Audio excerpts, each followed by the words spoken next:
My name is K. Varundeja. I am from St.Paul High School. Today's project is security alarm. Primary goal of this project is to protect from thieves and animals and create an awareness and affordable on alarm system. Components used: Arduino Uno, breadboard, beeper, ultrasonic sensor.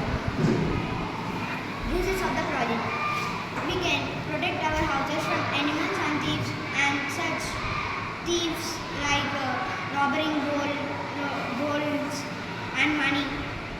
Nowadays they are happening so much in our day-to-day life. Let's see how it works.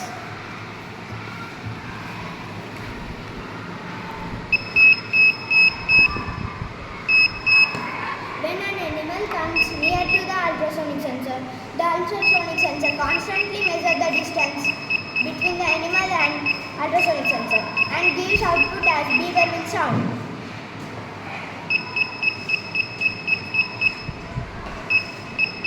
And the animal gets fear and go back. Finally, we conclude that we can